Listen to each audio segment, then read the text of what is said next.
Sa ngalan ng Ama at ng Anak at ng Espiritu Santo, Amen. ang pagpapala ng ating Panginoong Heso Kristo, ang pag-ibig ng Diyos Ama, at ang makikipagkaisa ng Espiritu Santo naway sumainyong lahat. At sumaiyo rin. Mga kapatid, tinipon tayo bilang mga kaanib na angkan ng Diyos, kaya dumulog tayo sa maawaing Panginoong nagpapatawad ng lubos. Sinugong tagapagpagaling sa mga nagsisisi, Panginoon, kaawaan mo kami. Panginoon, kaawaan mo kami. Dumating na tagapag-anyayang mga makasalanay magsisi, Kristo, kaawaan mo kami. Kristo, kaawaan mo kami. Nakaluklok ka sa kanan ng Diyos Ama para ipamagitan kami. Panginoon, kaawaan mo kami. Panginoon, kaawaan mo kami. Kaawaan tayo na makapangyarihang Diyos, patawarin tayo sa ating mga kasalanan at patnubayan tayo sa buhay na walang hanggan. Amen. Manalangin tayo. Ama naming makapangyarihan, patawarin mo ang aming mga utang sapagkat kami hindi makababayad ng lubusan, kaya't makaligtas nawa kaming tanan, pakundangan sa pagdalangin ng mahal na Birheng Ina ng Diyos para sa aming kabutihan sa pamamagitan ni Heso Kristo kasama ng Espiritu Santo magpasawalang hanggan. Amen. Umupo ang lahat.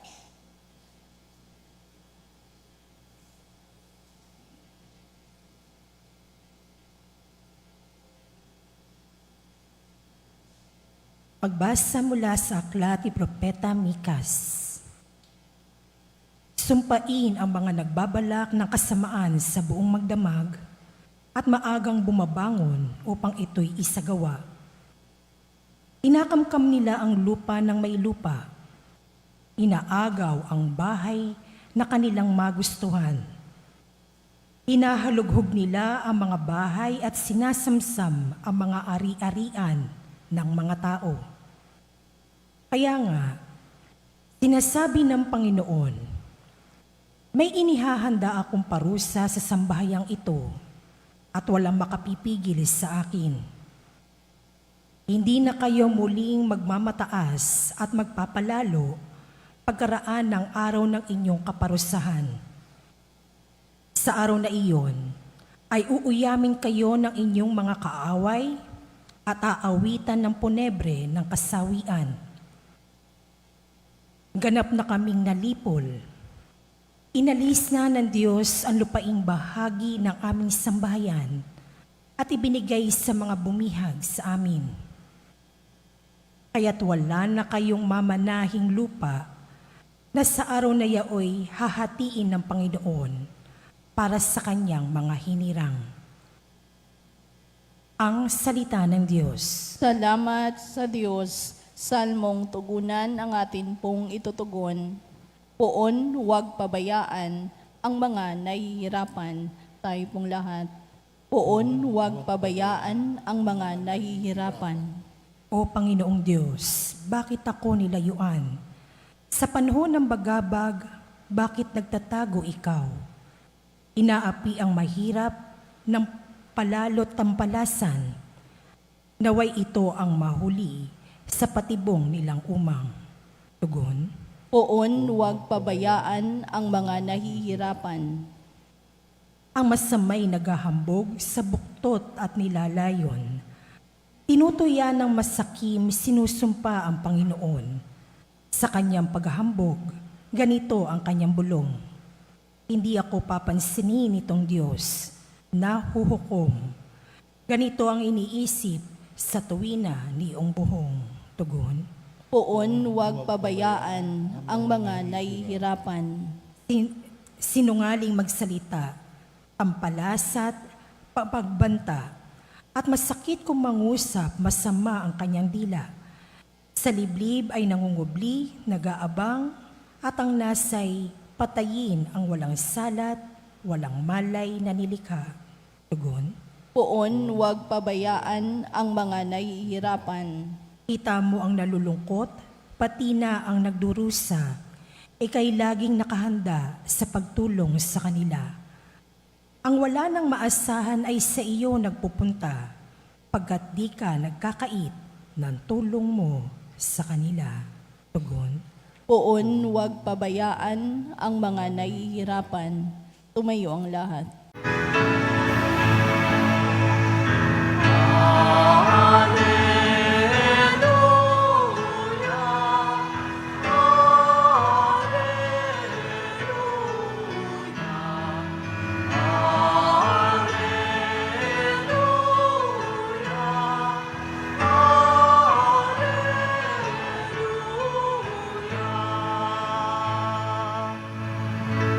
Sumainyo ang Panginoon. At sumayo rin. Ang mabuting balita ng Panginoon ayon kay San Mateo. Papuri sa iyo, Panginoon. Noong panahong iyon, umalis ang mga Pariseyo at nag-usap-usap kung paano ipapapatay si Jesus. Alam ito ni Jesus kaya't umalis siya roon. Maraming sumunod sa kanya at pinagaling niya ang lahat ng may sakit. Ngunit mahigpit niyang ipinagbilin sa kanila na huwag ipamamalita ang tungkol sa kanya. Nangyari ito upang matupad ang sinabi ni Propeta Isaías. Naririto ang lingkod ko na ako rin ang humirang. Minamahal ko ng labis, lubos kong kinalulugdan. Ang banal kong espiritu sa kanya ay ibibigay. Sa lahat ng mga bansa, ibabadihay katarungan. Hindi siya makikipagtalo, may hinahon kung mangusap.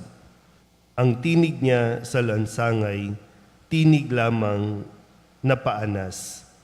Hindi niya puputulin yaong tambong nakahapay, ni hindi rin papatayin ang umaandap na ilawan. Hanggang itong katarungay, mapagtagumpayay niyang ganap, at ang pag-asa ng tao sa kanya ay ilalagak. Ang mabuting balita ng Panginoon. Pinupuri ka namin, Panginoong Jesucristo. Isang magandang umaga po sa inyong lahat. Ngayon po ay Sabado, huling araw ng ika-15 linggo sa karaniwang panahon. Atin po muling balikan ang mga mensahe na ibinigay sa atin ni Jesus sa atin pong mga binasa mga ebanghelyo nitong mga nakalipas na araw. Nung Lunes, pinaalalahanan po tayo ni Jesus na ang hindi magpasan ng kanyang krus at sumunod sa akin ay hindi karapat-dapat sa akin. Walang susunod o sumusunod kay Kristo na ayaw ng krus. Pag sinabing krus, ito yung ating mga responsibilidad sa buhay. Ito yung ating mga pananagutan. Maaari ding ito yung ating mga sakit, dulot ng mga problema, dulot ng mga yung sakit ng katawan. So bahagi yan ng krus na dapat natin pasanin. Kadalasan kasi kapag tayo'y sumusunod kay Kristo o nagdarasal kay Kristo, ang dasal natin ay walang problema. Kung susunod tayo kay Kristo, magkakaproblema, haharapin natin ang problema. Nung Martes, ang sabi naman ni Kristo, ang sinumang sumusunod sa aking amang nasa langit, ang siya kong ina at mga kapatid. Hindi lang basta susunod, kundi tatalima din tayo sa mga salita ng Diyos. Ito po yung bahagi ng sino ang aking ina at mga kapatid. Gusto natin maging kapamilya ng ating Panginoon na tayo rin naman ay tinuturing niyang pamilya, pero yung magiging ugnayan natin para masabing tayo ay pamilya ay kung tayo ba ay nakikinig at nagsasabuhay ng mga salita ng Diyos. Nung Miyerkules ay pinaalala din sa atin na yung mga bagay na inililihim sa mga matatalino at marurunong ay inihayag sa mga may kaloobang tulad ng sa bata.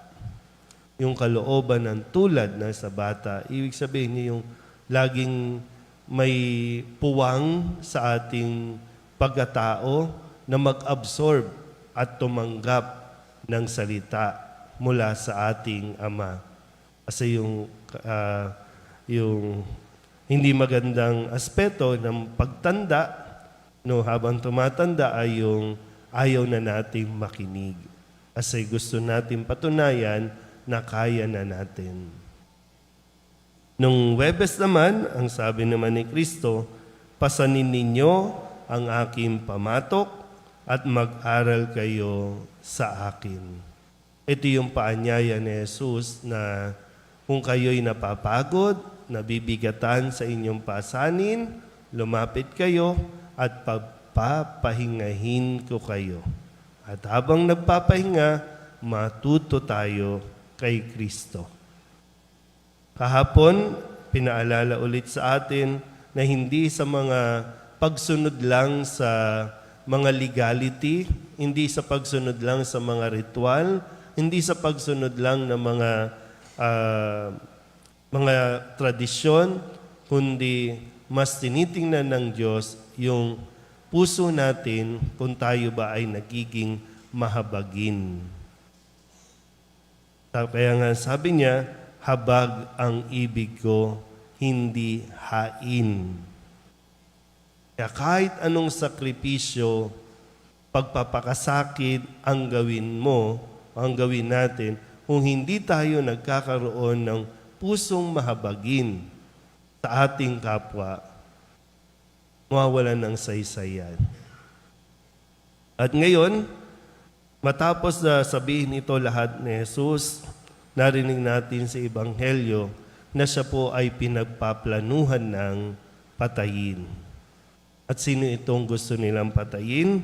Ipinahayag dito na maging sa mga aklat ng propeta, inihayag na naririto ang lingkod ko na ako rin ang humirang, minamahal ko ng labis, lubos kong kinalulugdan. Ano po ba ang ating paano ba nating sinasagot o hinaharap kapag may mga taong ayaw sa atin, lalong-lalo na pinagbabalakan ka ng hindi maganda. Dito sa ating Ebanghelyo, ang sabi ay nag-uusap-usap na sila paano ipapapatay si Jesus. Pero kahit na alam ni ito na Jesus, nagpatuloy pa rin siya sa kanya pong misyon, sa kung sino siya. Kaya nga, sabi, ito yung lingkod ng Panginoon, na siya mismo ang humirang, at kahit na gawan siya ng hindi masama, siya po ay mananatili pa rin mahinahon, hindi makikipagtalo. Kasi sayang yung oras kung ilalaan mo sa pakikipagdebate, sa pakikipagtalo, sa paghahangad mo na patunayan ang iyong sarili, ang iyong galing sa iba, sayang yung oras. Dahil marami ang higit na nangangailangang mapagaling, marami ang higit na nangangailangang makaunawa at makapakinig ng salita ng Diyos. Kaya mahalaga din po, kilalanin mo kung sino ka. Dahil kahit anong sabihin ng ibang tao, kung malinaw at matibay ang pagkilala mo sa iyong sarili, hindi ka nila maitutumba. Hindi ka panghihinaan kung yung foundation na pagkilala sa sarili, sino ang lumikha sa iyo, sino ang nakakakilala sa iyo, tsak magiging matibay ka kahit 1,000 tao pa ang gumagawa at nag-iisip ng masama sa iyo. Amen?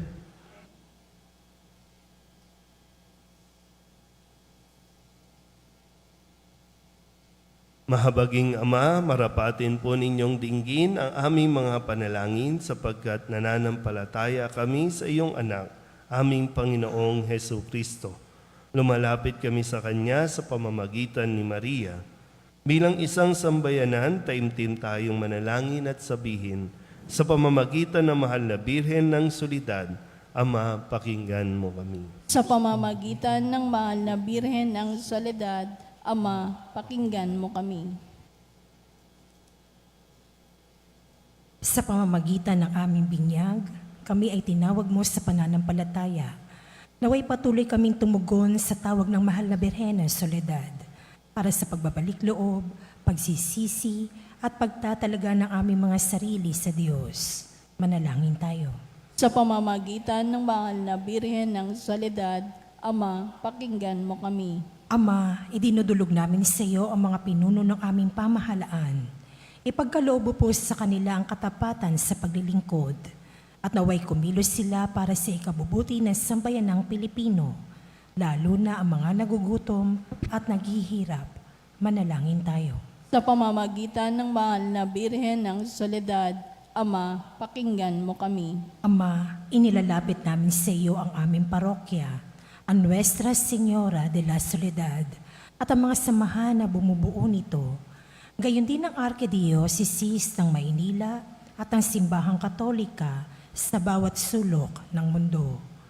Gawin mo kaming masigasig na makibahagi sa mga gawain ng simbahan, maging bukas palad sa pag-aari ng sarili, sa gawa at panalangin, at mamunganawa ang lahat ng ito ng kabanalan, hustisya at kapayapaan. Manalangin tayo.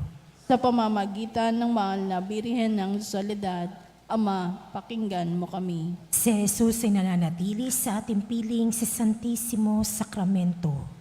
Kaya kami po ay nananalangin para sa bukasyon sa pagpapari upang patuloy naming matanggap ang pagpapala ng Eukaristiya na sentro ng Kristiyanong pamumuhay. Manalangin tayo. Sa pamamagitan ng mahal na Birhen ng Soledad, Ama, pakinggan mo kami. Ipinakita ni Jesus ang kanyang pagmamalasakit sa mga may sakit. Kaya tatatangi naming hiling, nalingapin mo at palakasin ang mga kapatid naming may karamdaman at nanghihina. Manalangin tayo. Sa pamamagitan ng mahal na Birhen ng Soledad, Ama, pakinggan mo kami. Idinadalangin namin ang lahat ng mga kapatid naming yumaona, patawarin ang kanilang kasalanan at gantimpalaan sila ng tahanan sa langit. Manalangin tayo. Sa pamamagitan ng mahal na Birhen ng Soledad, Ama, pakinggan mo kami. Bilang ina, ipinakita ni Maria ang mga mabubuting katangian, lalo na ang katapatan, pagpapakumbaba, pagsunod at kalinisan, upang hindi maging hadlang sa misyon ng kanyang anak.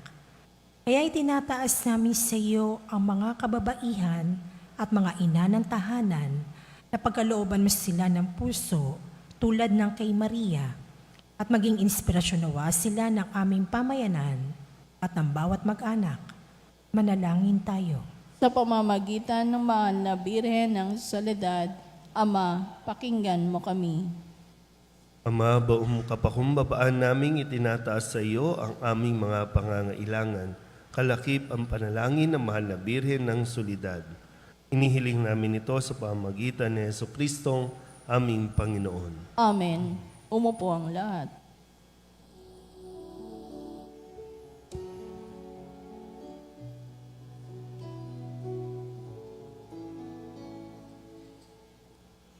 Panginoon,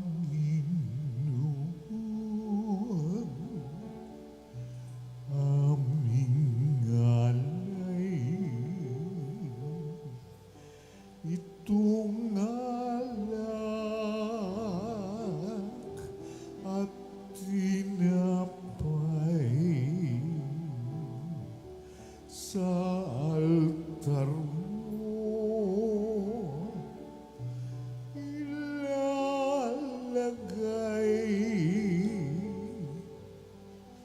Tanggapin sa iyong kamay. Manalangin kayo mga kapatid upang paghahain natin ang kalugdan ng Diyos amang makapangyarihan. Tanggapin nawa ng Panginoon itong paghahain sa iyong mga kamay, sa kapurihan niya at karangalan sa ating kapakinabangan at sa buong sambayanan niyang banal.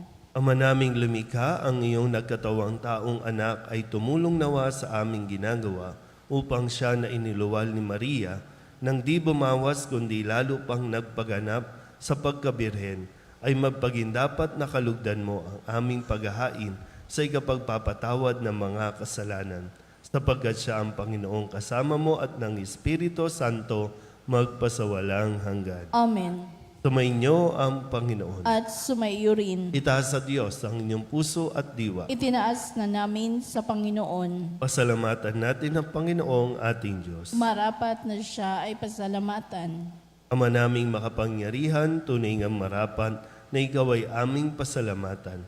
Bukod mong pinampalang maging ina ni Hesu Kristo, ang mahal na birheng nagpupuri at nagagalak sa iyo. Ikaw ang gumawa ng tanang dakilang bagay. Ikaw ang luminingap sa lahat kailanman. Nilingap mo ang mahal na birhen bilang iyong abang alipin na iyong binigyan ng tungkuling kumalinga sa anak mong manunubos namin. Kaya kaysa ng mga anghel na nagsisiawin ng papuri sa iyo, na walang humpay sa kalangitan, kami nagbubunyi sa iyong kadakilaan.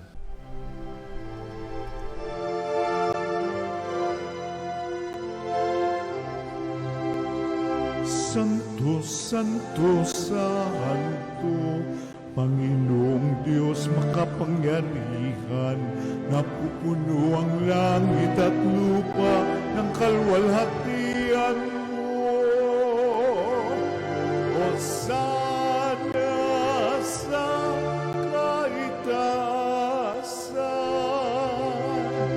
pinagpalang na paririto sa ngalan ng Panginoon. Hosana sa kaitaasan.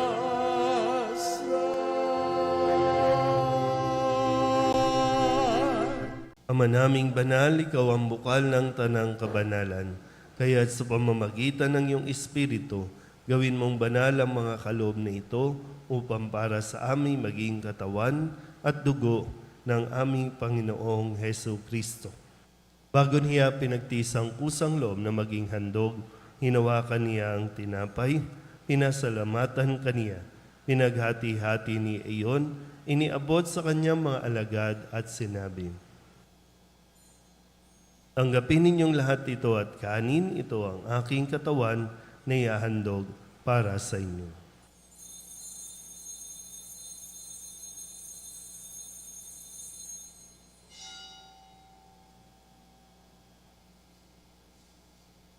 Gayun din naman nung matapos ang hapunan, hinawakan niya ang kalis, muli kaniyang pinasalamatan. Iniabot niya ang kalis sa kanyang mga alagad at sinabi, "Tanggapin ninyong lahat ito at inumin. Ito ang kalis ng aking dugo, ng bago at wala hanggang tipan. Ang aking dugo na ibubuhos para sa inyo at para sa lahat, sa ikapagpapatawad ng mga kasalanan. Gawin ninyo ito sa pag-alaala sa akin."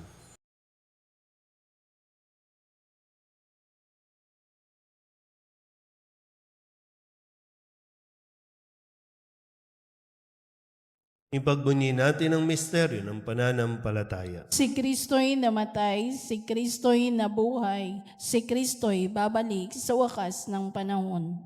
Ama, ginagawa namin ngayon ang pag-alaala sa pagkamatay at muling pagkabuhay ng iyong anak. Kaya tiniaalay namin sa iyo ang tinapay na nagbibigay buhay at ang kalis na nagkakaloom ng kaligtasan. Kami nagpapasalamat dahil kami iyong minarapat na tumayo sa harap mo para maglingkod sa iyo.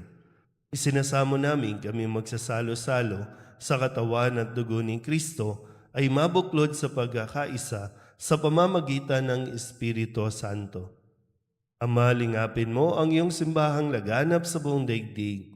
Puspusin mo kami sa pag-ibig, kaysa ni Francisco na aming Papa at ni Jose na aming Obispo at ng Tanang Kaparian. Alalahanin mo si Brian na tinawag mo mula sa daigdig na ito.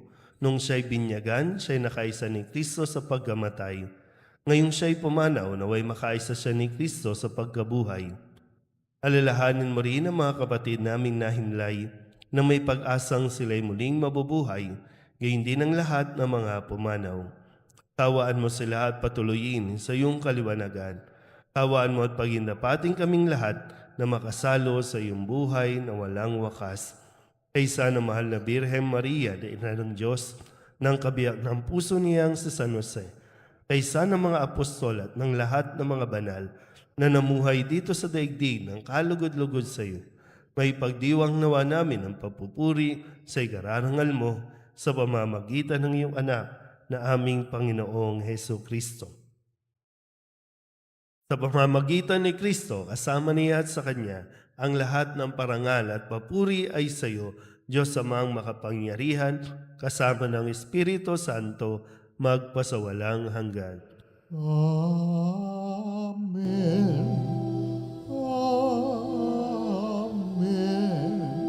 Amen.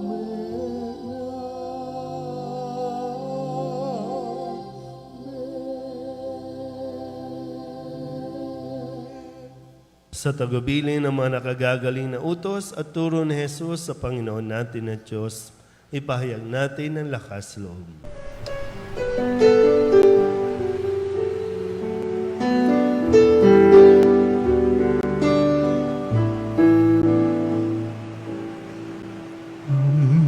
Namin sumasalang ka, sambahin ang ngalan mo, mapasamin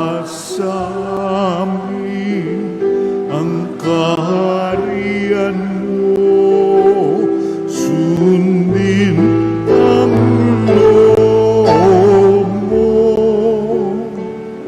dito sa lupa para nang sa langit. Bigyan mo po kami ngayon ng aming kakanin sa araw-araw at patawarin mo kami sa aming mga sala, para ng pagpapatawan namin sa nagkakasala sa amin, at huwag mo kaming ibang dulot sa tukso, at yadya mo kami sa lahat ng masama. Inihiling namin kami iadya sa lahat ng masama, pagkalooban ng kapayapaan araw-araw, iligtas sa kasalanan at ilayo sa lahat ng kapahamakan, samantalang aming pinananabikan ang dakilang araw ng pagpapahayag ng tagapagligtas naming sa Heso Kristo. Sapagkat iyo ang kaharian at ang kapangyarihan at ang kapurihan magpakailanman. Amen. Panginoong Heso Kristo, sinabi mo sa iyong mga apostol, kapayapaan ang iniiwan ko sa inyo, aking kapayapaan ang binibigay ko sa inyo. Tunghayan mo ang aming pananampalataya at huwag ang aming mga pagkakasala. Pagkalooban mo kami ng kapayapaan at pagkakaisa ayon sa iyong kalooban, kasama ng Espiritu Santo, magpasawalang hanggan. Amen. Ang kapayapaan ng Panginoon ay laging sumainyo. At sumaiyo rin. Magbigayan po tayo ng kapayapaan sa isa't isa.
Ito ang kordero ng Diyos.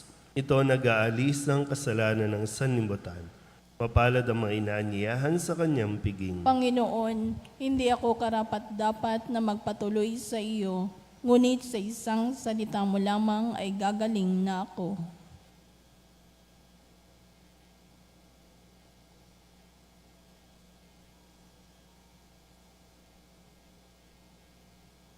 Tawa ni Kristo. Amen.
Manalangin tayo. Ama naming mapagmahal, sa pagsasalo namin sa banal na pakikinabang, ang iyong kagandahang loob ay aming hinihiling upang ang pagpaparangal namin sa mahal na Birhen at pagtulad namin sa Kanya ay magpagindapat na aming paglingkuran ang pagganap sa kaloob mong kaligtasan sa pamamagitan ni Jesucristo kasama ng Espiritu Santo magpasawalang hanggan. Amen. Sumainyo ang Panginoon. At sumaiyo rin. At pagpalain kayo ng makapangyarihang Diyos, Ama at Anak at Espiritu Santo. Amen. Tapos sa ang banal na misa, humayo tayo sa kapayapaan ni Kristo. Salamat sa Diyos.